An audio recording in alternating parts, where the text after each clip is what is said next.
پہلا سوال ہے الفوز الکبیر فی اصول تفسیر کس کی تصنیف ہے؟ 4 آپشن دیے ہوئے ہیں، تو صحیح آپشن ہے شاہ ولی اللہ رحمۃ اللہ تعالیٰ علیہ۔ دوسرا سوال ہے حضرت شاہ ولی اللہ نے قرآنی علوم کو کتنے حصوں میں تقسیم کیا ہے؟ تو اس کا صحیح جواب ہے 5 حصوں میں۔ تیسرا سوال ہے قرآنی علوم کو شاہ صاحب نے کس نام سے موسوم کیا ہے؟ علوم خمسہ، 5 علوم کے نام سے شاہ صاحب نے ان کو موسوم کیا ہے۔ سوال نمبر 4 ہے عبادات، معاملات، معاشرت اور سیاست سے تعلق رکھنے والے علم کا نام بتائیں۔ اس علم کو علم الاحکام کہتے ہیں، جز الف ٹھیک ہے۔ سوال نمبر 5 ہے علم محاسبہ میں کن لوگوں سے بحث و مباحثہ ہے؟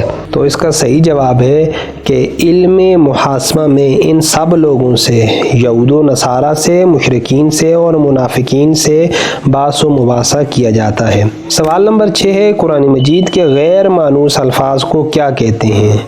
تو اس کا درست آپشن ہے بی غریب القرآن۔ سوال نمبر 7 ہے غریب القرآن کی بہترین شرح کس صحابی نے کی؟ تو اس کا صحیح جواب آپشن الف ہے عبداللہ بن عباس رضی اللہ تعالیٰ عنہ نے۔ 8واں سوال ہے شاہ ولی اللہ کے نزدیک قرآن مجید کی منسوخ آیات کتنی ہیں؟ درست آپشن ہے جیم 5۔ 9واں سوال ہے قرآن میں ایک لفظ کی جگہ دوسرا لفظ لانے کو کیا کہتے ہیں؟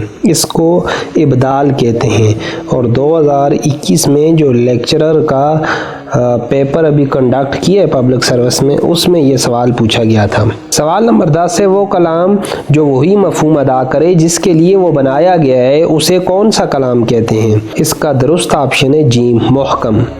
سوال نمبر 11 ہے جس کلام کے ایک سے زیادہ معنی ممکن ہو اسے کیا کہتے ہیں؟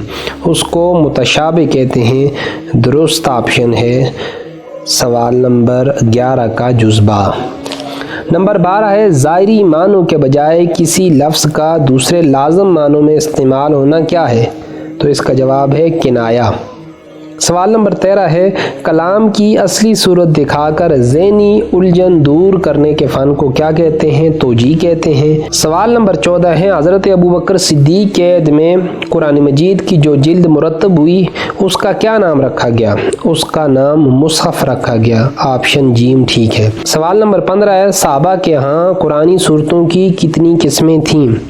ان کے ہاں قرآنی صورتوں کی 5 قسمیں تھیں، اور اس کا آپشن نمبر دال ٹھیک ہے۔ سوال نمبر 16 ہے لمبی لمبی صورتوں کا کیا نام رکھا گیا تھا؟ تیوال۔ یہ 7 لمبی صورتیں ہیں جن کو تیوال کہتے ہیں۔ سوال نمبر 17 ہے سب سے چھوٹی صورتیں کیا کہلاتی ہیں؟ اس کا درست آپشن ہے جیم قصار مفصل۔ سوال نمبر 18 ہے 100 سے کم آیتوں والی صورتوں کا کیا نام تھا؟ ان کو مثانی کہتے ہیں، اس کی آپشن با درست ہے۔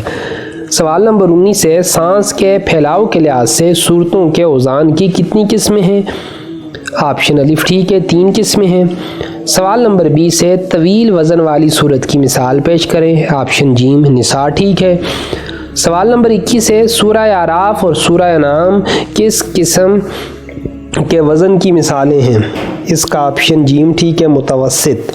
اور یہ جو ہمارے پاس کوسچن نمبر 22 ہے یہ بھی اس دفعہ لیکچرر اسلامیات جو پبلک سروس کمیشن نے کنڈکٹ کیا تھا اس کا پیپر، اس میں یہ سوال آیا ہوا تھا کہ کثیر وزن کی مثال کون سی صورت ہو سکتی ہے؟ آپشن دال شعراء۔ سوال نمبر 23 ہے کوئی بھی کلام قرآن کی برابری نہیں کر سکتا، یہ قرآن مجید کی کون سی خصوصیت ہے؟ آپشن با اعجاز القرآن۔ سوال نمبر 24 مقطعات کے لفظی معنی کیا ہیں؟ ٹکڑے، آپشن الف ٹھیک ہے۔ سوال نمبر 25 ہے حروف مقطعات کتنی صورتوں کے آغاز میں آئے ہیں؟ تو اس کا درست آپشن جیم ہے 29۔ سوال نمبر 26 ہے حروف مقطعات کی کل تعداد کتنی ہے؟ تو درست آپشن با ہے 14۔ سوال نمبر 27 ہے تا سین میم کس چیز کی مثال ہے؟ درست آپشن دال مقطعات۔ سوال نمبر 28 تعویل کے لفظی معنی کیا ہیں؟ تو اس کا درست آپشن الف ہے وضاحت بیان۔ سوال نمبر 29 ہے کسی آیت کے ظاہری مفہوم کو چھوڑ کر کوئی اور مطلب اخذ کرنے کو کیا کہتے ہیں؟ تو آپشن نمبر جیم